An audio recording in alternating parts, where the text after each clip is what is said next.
The consuming devotion of the current atmosphere in intellectual life for the depreciation of the linguistic problems contested.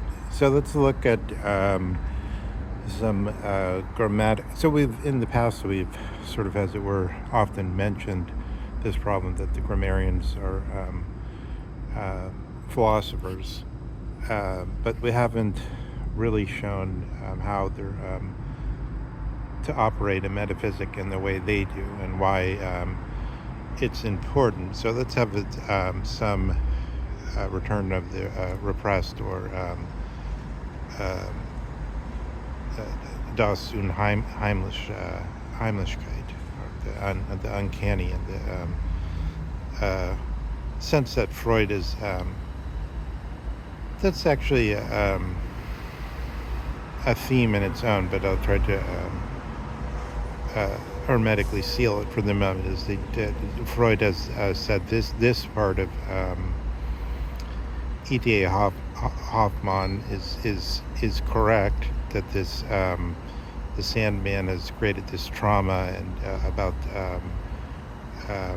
clawing out the eyes of this man, which is in his cradle virtually, and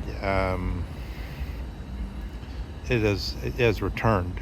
So it's like in this way that's makes him feel unheimlich, or at home, and which is given as, like, I think it's like colloquial. This word could just mean creepy.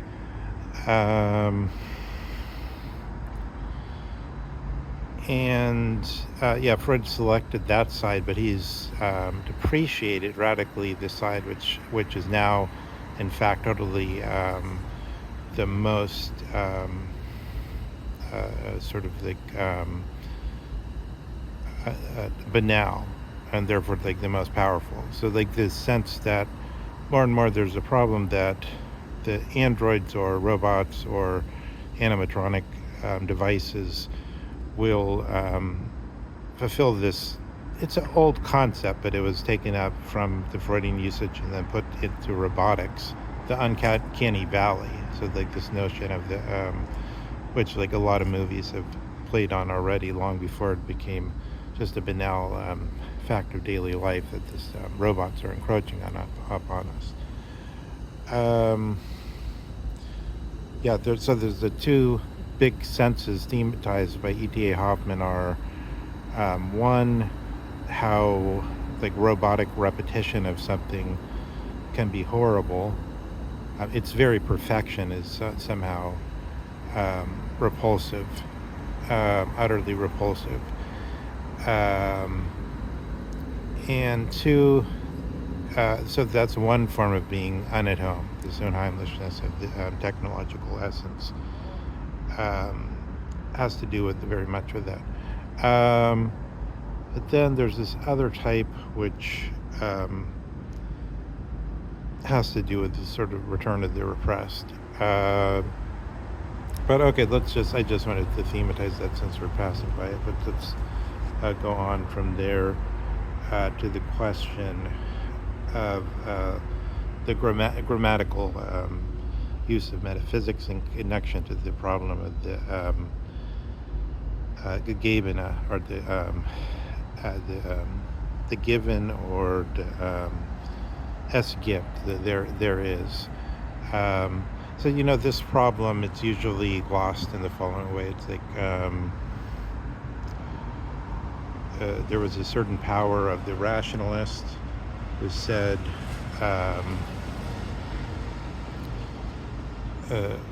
our theoretical statements, or the intellect, is more powerful, or the sense data is the more powerful. This old debate, right? And then like Hegel is given as the ultimate rationalist, and then he fell out of power at a certain year, and Hume, who had lived much earlier, had stimulated Kant, and then Hegel came along, Hegel actually came to power in the universities and in Prussia in general. But then Hegel falls out of power. Hermann Cohen and some other, the Marburg School, eventually come in and tidy up what remains of sort of this German idealism and try to bring it back to Kant, or it was seemingly more sane. And then about 1955, I think, this attitude that there is no foundation to the sense side comes in again. And then it comes in the form of saying our senses are always something like they make a assertive claim, something on the order of this let's say this person is angry, and then this claim is kind of like if they're angry, that means you have to treat them in a certain way, otherwise otherwise you can expect this type of behavior from them. And so the original sense data already seems to be stamped with some kind of hypothetical claim. And so this goes into the this claim that there is original sense data, and then against it there's theories about it which just merely talk about it and place it in different ways. This seems to incur into the very indicative form of language. But let's consider some things that are happening also at some things that are also happening at the same level, because there's not really so much as a refutation of certain things as there is a renewed sense of that it's worth looking at grammar as talking about our basic attitude towards anything, and then towards not this question about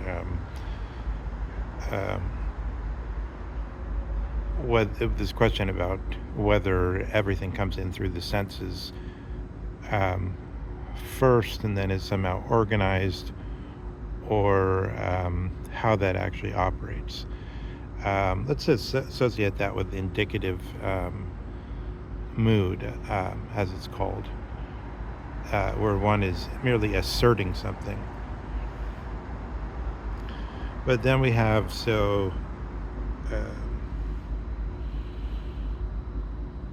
this, which is subjugere tivus, or otherwise known as the subjunctive, which is that it's that something is thrown under the substance. So the substance is supposed to be the merely asserted thing, but we can't just straightforwardly associate it with the fact as fact meant originally, something that was made rather than something that was just there, as it were, and has other senses. But it's actually it's sort of like it's the thing that's asserted to be, but without sort of like, here is an angry man, and then it's sort of like and then it's like, is he actually an angry man, or let's say, or this is the right answer to the Monty Hall problem. It doesn't have to be. See, it sort of goes both ways. It doesn't have to be just about sort of a pure visual impression. It's sort of like also Oh, and I think this is the right answer to the Monty Hall problem. And there's like a certain moment where you sort of think it makes sense.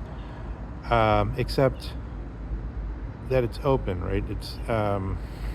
It sort of has a subjunctive or a sort of thing thrown under that tends along with it thing, and meaning it's like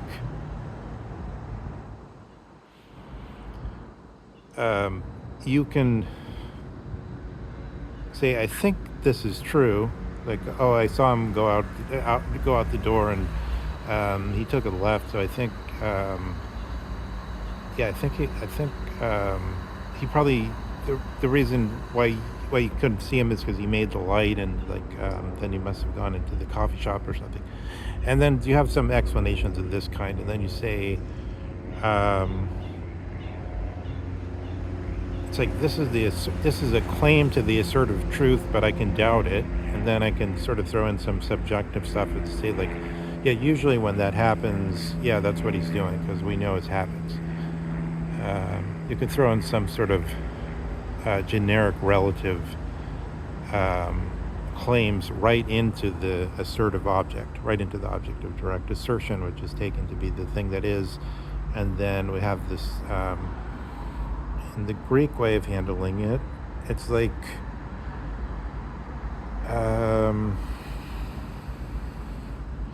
yeah, you could be mistaken, because there's an error in you, but it's not a question of separating out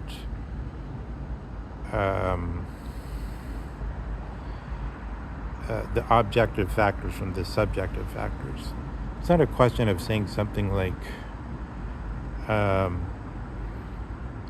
oh, well, you think this person is anguished, but that's just the way they appear to you. It's more the question of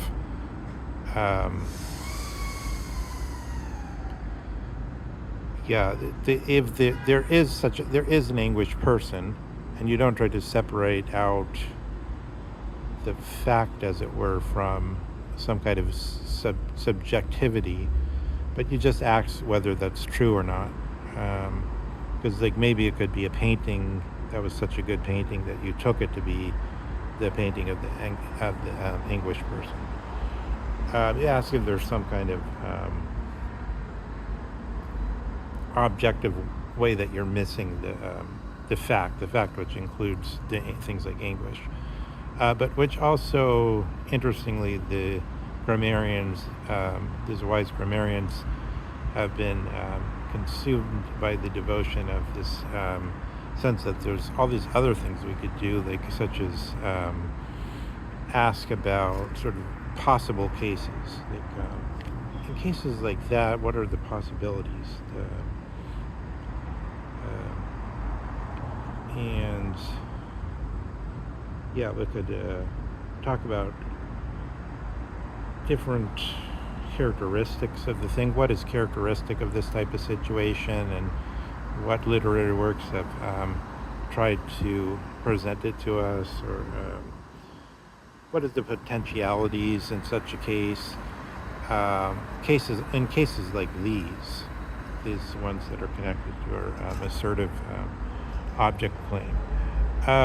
So grammar is dealing with these so-called moods, but this all takes us right into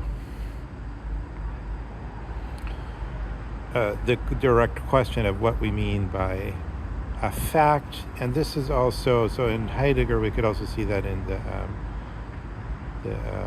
Ding book, the Thing book, where he's giving basically his account of sort of the medieval version theory of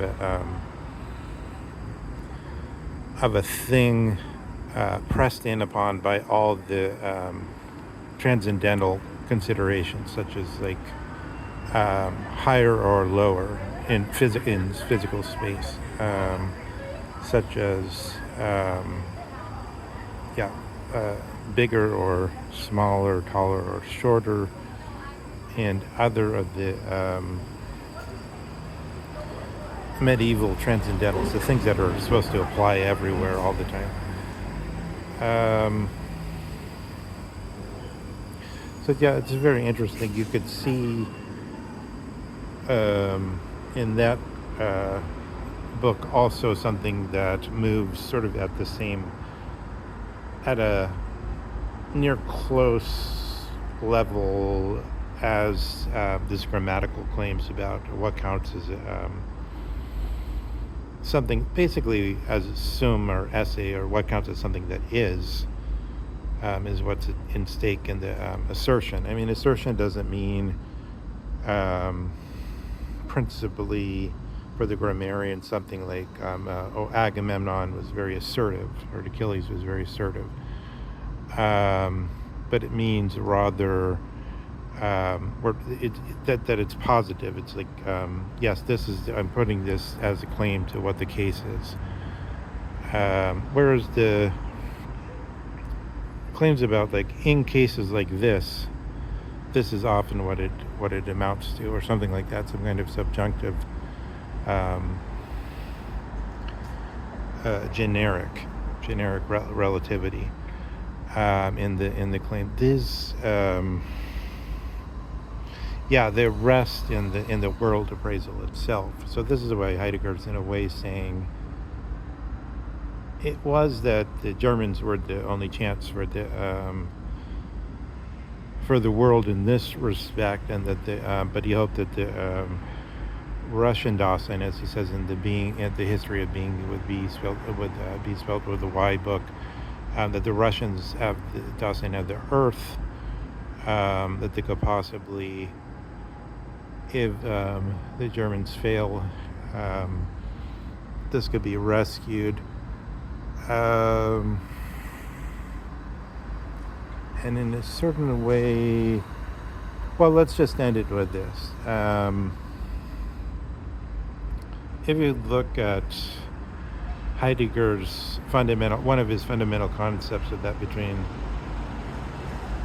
thinking and poeticizing, he says that, and this connects up with what we're talking about, the unheimlich.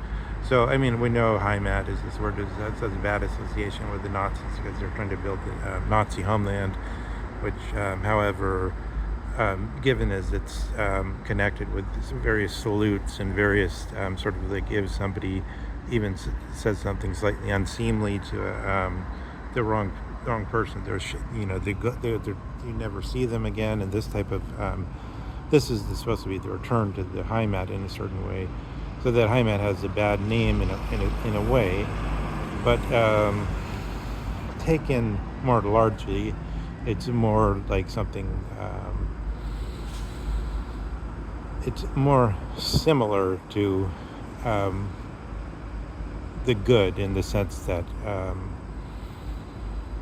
if one of Platon's relatives is introduced, this he's taken away from the mafia families, from the families who decide what the law is ad hoc, and the ones that are doing the blood feuds and the vendettas, is said, you no longer will tell us Athenians what, this is Solon I'm talking about, you won't tell us what the law is, the way that Trump is trying to dictate what the law is, all sort of like in the privacy of the dominance entity. But rather, Solon says, no, the law will be publicly posted. So it's like, you think of this as, if this is an improvement, then the agathon means the maximum of this type of improvement is made. And then you would sort of be in something like Heimat, or the homeland, or the being at home in this, more fully somehow. So the unheimlich is then sort of the going away from home. And so what the thinkers do is they're, as it were, the byproduct of what they do. It's sort of like, it's sort of like Vulcan in a way. It's like they're tearing up the mountain. It's sort of like the dwarves in the Lord of the Rings. They're tearing up the mountain. It's some kind of extractive operation. It always creates unheimlichness. Whereas then Heidegger says so the thinkers are the ones creating the unheimlichness, but the poets are the ones pointing towards the Heimat. So that's how he distinguishes them. But taken all together, Heidegger is neither a thinker principally. Sometimes he thinks. Sometimes he's a thinker, but he's not principally. Principally, he is a questioner. So that's what I'm trying to thematize this notion of what is questioning, and I think it requires to be thematized in like the first link. If you go to the On Ultimate Things project, then the first link is the introduction to questioning, and questioning again is not is somehow not it's somehow neither this two sides of the Heimlich or Heimat or unheimlich question, but it's somehow maybe not committed to either side of those questions, or even to thinking that question must always be surveyed as one of the things that one must somehow know about.